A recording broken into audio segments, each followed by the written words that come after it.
Hello everyone, my name is Alisé A from Alisé A Astrology and Healing Arts. So I wanted to come and talk to you about the nodes of the moon. You might have already felt that the nodes of the moon have now shifted. They shifted on January 19th of 2022 from Gemini Sagittarius to Taurus and Scorpio. So the nodes of the moon have shifted from a yang axis of consciousness, yang is energy moving outward, to a yin axis of consciousness. So this is energy moving inward.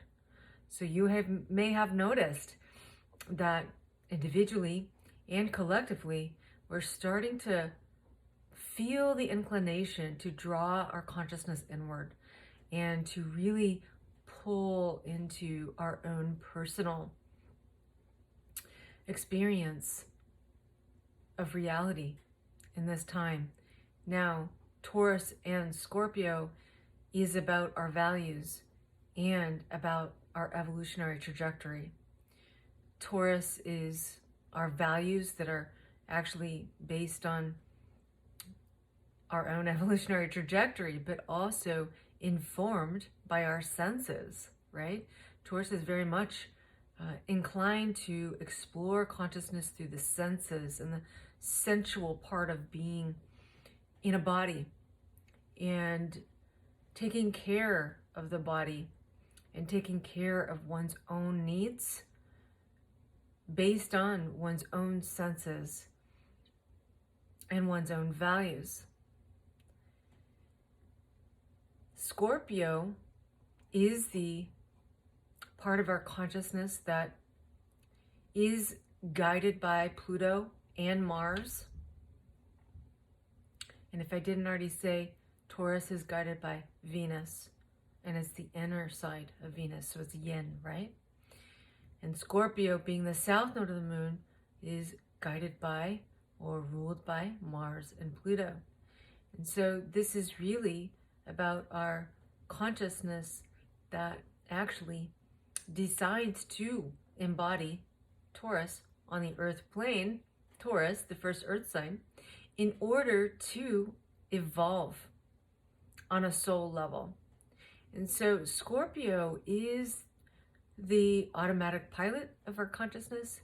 It is how we've learned to survive and thrive and evolve, as well as it contains our unconscious desires to evolve. So our soul's intentions to evolve on the earth plane in this incarnation. Now, what's in the unconscious is, as I said, automatic pilot. It does contain our drive to survive and our drive to evolve. And it also contains anything that inhibits that. So it's also in regards to potential wounds of the past. It can be our perceptions in regards to our needs to survive. And it can be our fears. And what are our fears, but typically related to the things that we value, right? So as the nodes of the moon are exploring Taurus and Scorpio, as I said, from January 19th of 2022, all the way until July 18th of 2023, we're going to be exploring emotionally, because it's the nodes of the moon, right? Emotionally, our attachments from our Scorpionic level, guided by Mars and Pluto, as well as Taurus level, so Venus, right? Our values. We know that Uranus is transiting Taurus right now, so we are having a quickening and awakening towards our values. Updating them so that they are updated in regards to our own soul evolution currently, because as we move through time, we are evolving. And Pluto by transit is in Capricorn.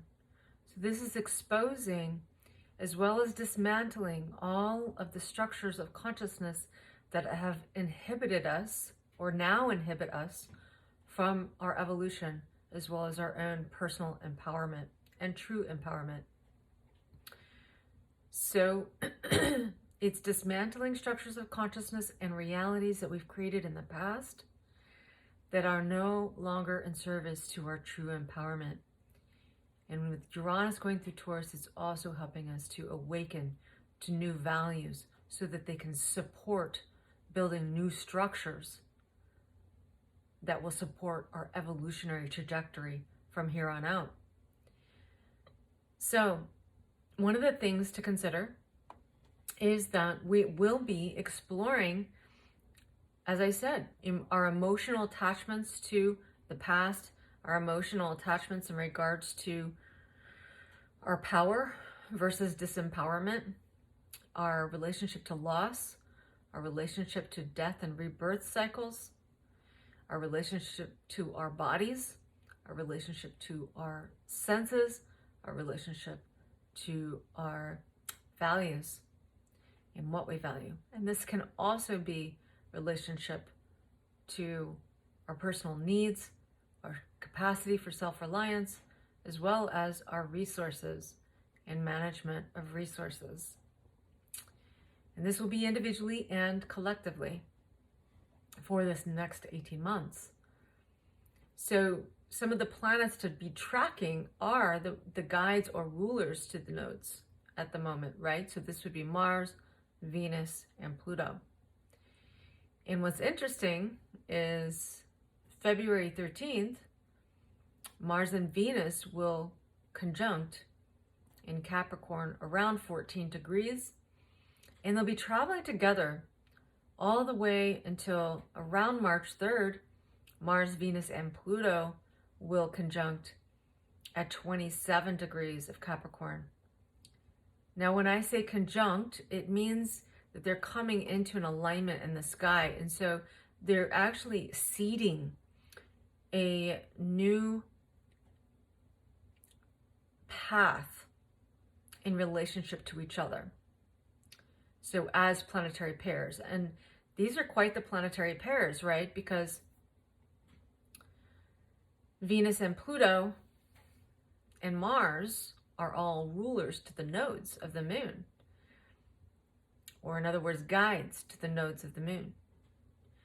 And so seeding a new, really evolutionary trajectory for us, involving how we get what we want, how we apply our energy, our divine masculine, which is Mars, and how we attract what we want.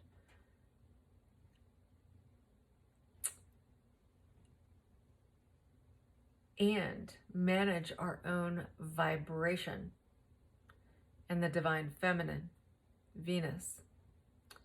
And Mars and Venus are always working in the forefront on behalf of Pluto, which is in the background, which is actually really running the show, because it is the unconscious. And the unconscious are just signatures from our past and our soul evolution up to now that have worked for us in regards to our relationship to survival and thrival and our evolutionary purpose in this lifetime. So because these three are coming to conjunct in the beginning of March, because Mars and Venus are going to be conjuncting at February 13th, up until that conjunction with all three, this is really coming to a close around some kind of chapters in the way in which we structured our consciousness personally and collectively around the divine masculine, the divine feminine, how we go about getting what we want, how we apply our energy, and how we attract the things we want, how we actually manage our vibration, and also how we manage evolution and how we manage our relationship to all things Scorpio and the soul, which is the death and rebirth cycles that we go through in order to evolve consciousness for ourselves and as in service to the collective. So this is some big stuff coming up in the next month and a half. And it's quite the design to get us, really beginning this trajectory of the nodes of the moon being in Taurus and Scorpio. So we'll find that we are creating new things based on our newfound values and based on our new instincts to act on our own behalf and our own evolutionary purpose, which is likely building new things because of Pluto's transit through Capricorn. It's coming up to the last few degrees. It still has some time to go, so there may still be some dismantling to do, but we've likely done quite a bit in the last couple of years in order to actually begin something new. So what's interesting too is that, as I said, this transiting of the nodes will be until July 18th of 2023. And then after that, the nodes of the moon will go to Aries and Libra. And so then the south node of the moon will be in Libra, and the north node of the moon will be in Aries. So we'll still be working with this Mars-Venus energy. Mars, the guide to Aries, Yang energy Mars, and Venus, the guide to Libra, the Yang energy of Venus. So we're all doing quite the work on our own masculine and feminine natures. Something to think about. And if you are part of the Pluto and Libra generation, and that would mean that you would be born between 1971 and 1984, then you're still going to be working with your own Plutonian consciousness as the nodes shift into Aries and Libra in mid-July of 2023. So those of us that have Pluto and Libra are on about a 3-year trajectory of really working with the masculine, the feminine, and the Plutonian desire to evolve and to truly empower oneself.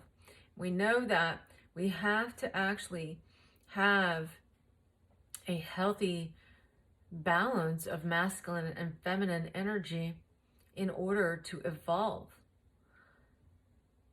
because this sets a stable structure to actually hold the evolutionary trajectory or the evolutionary path and truly harness power.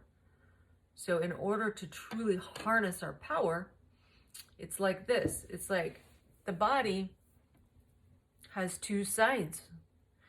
And in order to harness the energy of the body, one has to be somewhat balanced. In order to allow all of the energy to move through the body, one has to have a stable structure and a stable foundation to move forward, right? So that's just a brief example of that. But we know that the left side is generally feminine, the right side is masculine.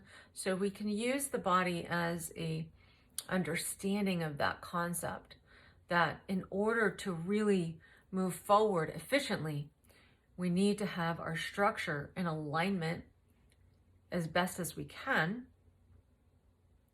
in order to create the foundation of that movement. So I hope this has been helpful for you. And thanks for tuning in. If you got anything out of this video, I would love it if you liked the video, shared the video, commented. I would love to hear your thoughts, your insights, your questions. You're certainly welcome to share the video. I would love that. And of course, subscribe, and you can click the notification bell if you feel inclined to get notified of when I post new content. So thank you so much for watching, and I'll see you on the next video.